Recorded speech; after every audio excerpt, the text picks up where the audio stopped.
Hey guys, Ray, Spray Wash Pro. Today we're talking about plywood and how it can help you whenever you're working with lifts on various pressure washing projects.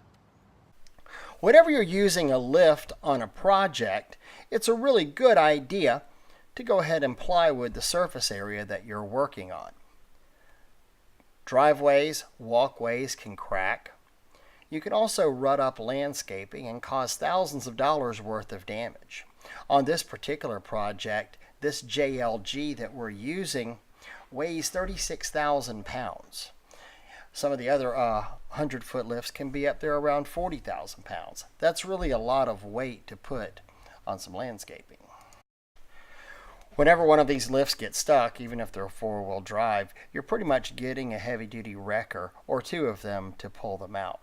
And it's going to really cause a huge mess, which you don't want your customers to be exposed to. It's a great way to ruin your name on a project. The plywood you buy can really last a long time if you buy good plywood.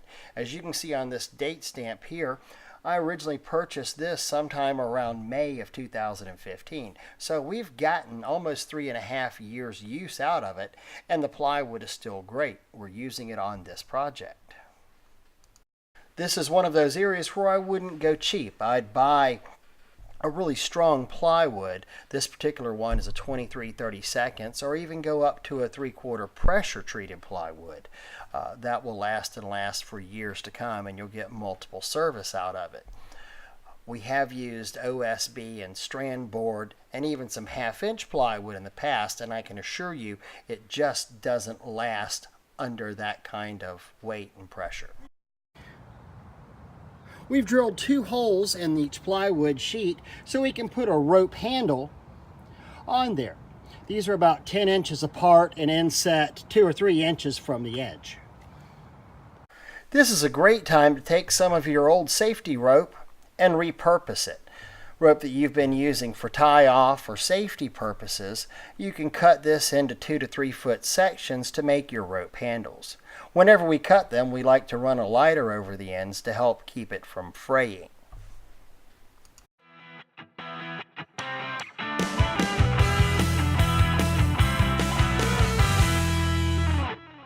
We then make a knot in one end of the rope, feed it through one of the holes, then make a loop and knot the other end. It's really just that simple. You can just reach underneath and pull the rope through, and you've got a great, easy to use carrying handle to drag the plywood around. A lot of times on this heavier plywood, you'll have to bend down. They're hard to grab a hold of, and it's easier for 2 people to move. With this drag handle, you can easily move it with just 1 person.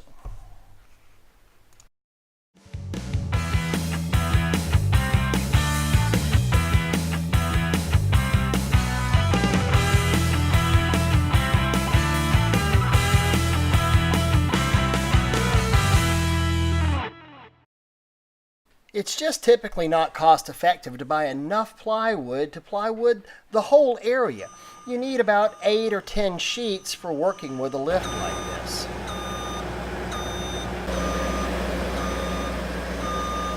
Whenever you're done with your plywood, you can take it back to your garage or to your shop and store them for uses in the future. Keep them dry, keep them out of the weather, and you'll get years of service out of this very simple, easy to use piece of plywood.